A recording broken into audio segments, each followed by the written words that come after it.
Okay, everyone. This lecture is about finding a job with a bachelor degree in psychology. Now, this lecture is from my colleagues in the Fort Hays State University.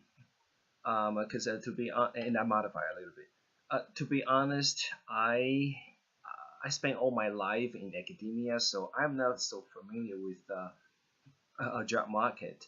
However, employers and graduate schools kind of look for people of certain qualities. It shares some similar characteristics. So let's get started. Now, first, let's just briefly talk about if undergraduate degree is necessary. Now, as you can see here, according to the survey report in 2014, only about 56% of students earn bachelor degrees within 6 years, which is a little bit low. And it's harder for new graduates to find good jobs. Only in 2012, about 44% of grads were working on jobs that didn't require a college degree. Not to mention that we don't necessarily work in a job that is closely related to your major. On the other hand, though, graduates still out-earn the people without degrees. A diploma is still important. At least a bachelor degree, the median annual salary is about 45,000, compared to some college, kind of like an associate degree, only 30,000, and high school diploma is only 28,000. For people with a bachelor degree, you can see the most popular major probably is the business, health professions, social sciences, history. That's a little bit surprising here. And psychology, education, biology. Now, in the master level, psychology is not too bad. Um, and then doctoral level, psychology is around here. The chance to get hired, according to a survey by this national association, which is sponsored by Enterprise, strangely, psychology is about in the middle. Okay, you see, I'm at the accounting major, almost 2/3. Psychology is around 40%. But on the other hand, you see it's still seems to be better than healthcare, education, even social work. Now, of course, there are a lot of different surveys, and they probably come out somewhat different result.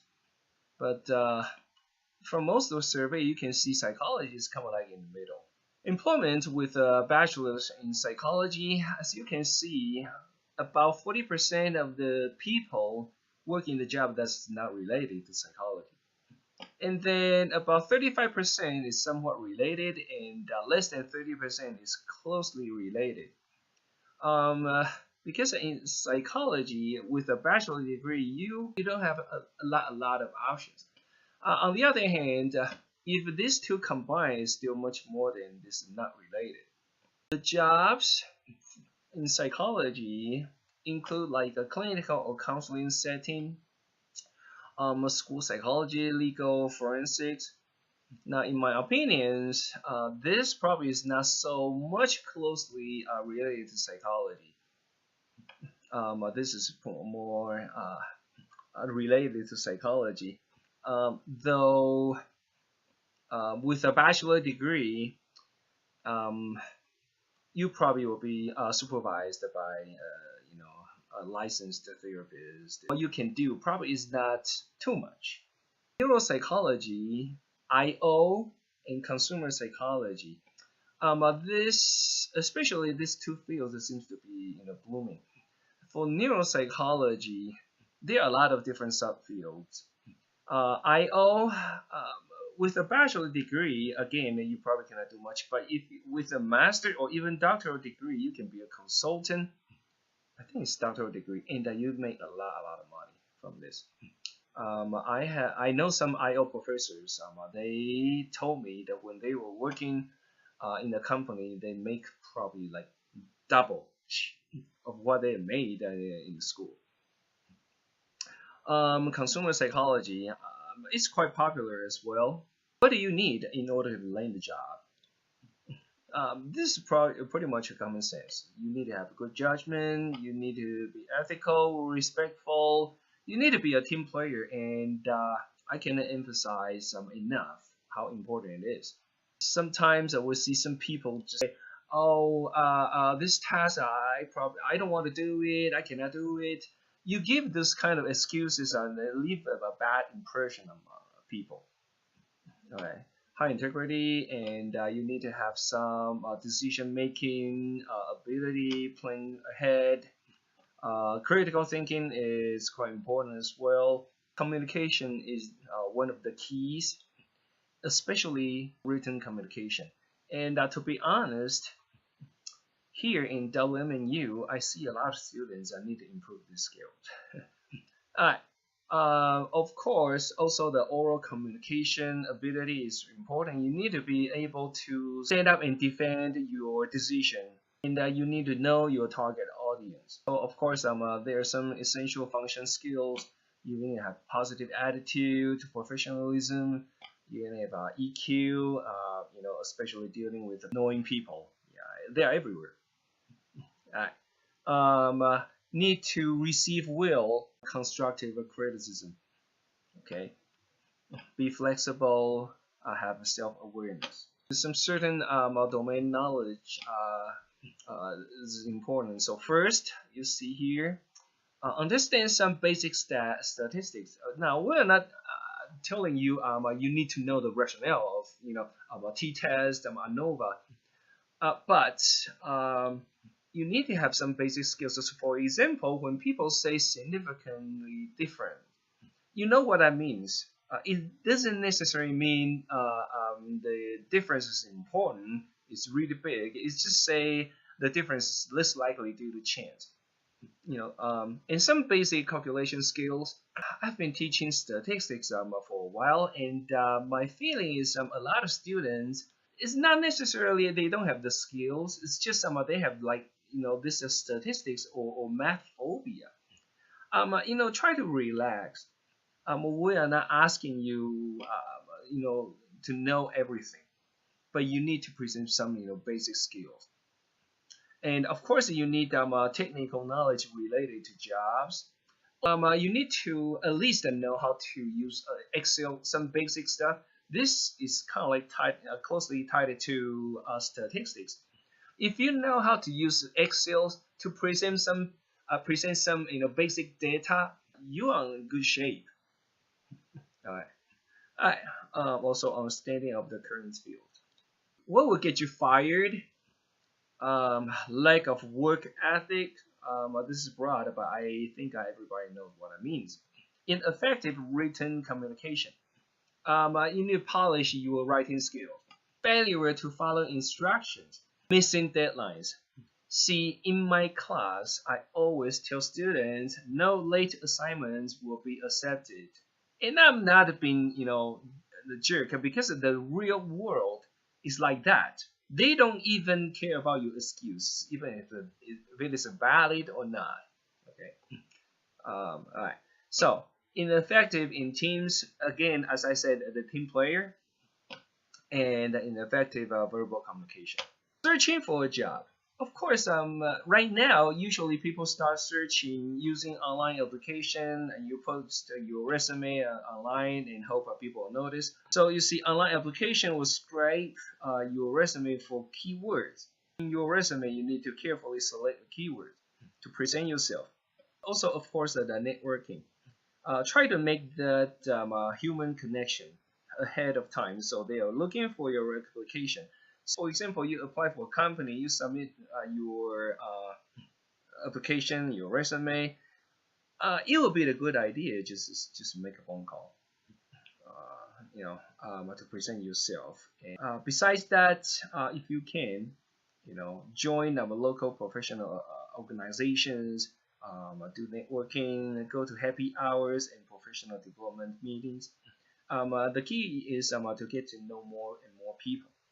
And in that, I have to be honest with you. This is how I am not that kind of person. Do this social butterfly thing. I dread happy hours because in this social settings, I just don't know how to behave myself. I don't know how to start in small chats. I don't know how to talk about myself. Just be yourself. If you can, go to the happy hours. If you cannot, at least try to get to know some people. Please don't pretend to be the person you are not. Yeah, that's the worst mistake you can make. Now, applying for a job, your resume. The purpose of the resume is to get you at least an interview first, right? And of course, some of the resume need to have the keywords the search engine will recognize. It's better to keep it in one page, especially you are just undergraduate. Hopefully, you don't have a lot of long resume. All right. You probably also need a cover letter. Uh, Again, keep it short and try to include the keywords as well. And one thing is make no mistakes. Absolutely no typo or grammar errors. You leave the impression for people to think you are either incapable or don't care. Look at your resume and ask yourself, do people want to read your resume? Do you think this will invite an interview? In your resume or your cover letter need to be short and precise. It has to be perfect, no any mistake. Finally, you get an interview. The purpose of the interview, of course, is to get a job offer. But the first one is really, really important is to know information about that company. Okay, you need to know who you are dealing with. So maybe including their history, their mission, values, their target audience, what they're good at, their reputation, everything. Right? And do informational interviews with other people who hold a similar position if you can, right? And know how your skill sets map to the job description. In other words, you need to convince some of them that you are a good fit. You have the skills they need. During the interview, as I said, you need to demonstrate your knowledge of the company. That means, show them that you have done your research. You focus on selling what you bring to the organization with your skill sets. So this is important. You need to be able to sell yourself. We're not saying you need to be, boasting. You need to say I'm the perfect, human being. You need to hire me. But you need to be able to be confident. Be confident in your skills. Be confident in yourself. Even if you are not perfect in certain skills, you know how to improve. All right. You also need to have some questions for them. Okay. If you don't have any questions, they will think either you don't do your research, you are not prepared, or you don't care. Okay. While you can inquire about salary benefits, be careful.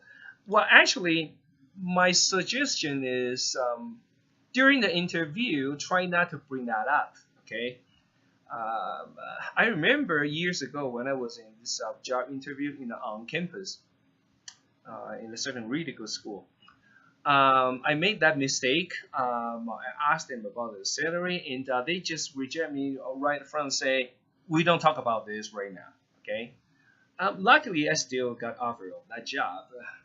I didn't take it just because that job is only temporarily, just 1-2 years, and I have some visa issue, and it's better for me to take a more long-term job. I'm lucky I still got that offer with a really good pay, but I kind of regret I mentioned the salary question. So I would suggest you during the interview don't mention about the salary yet. Okay, after you got the offer, then you negotiate. Okay, and of course, be prepared to tell them how the organization or the company might benefit your career. That again shows you that show to about the employers that you have done your research and you care about this job.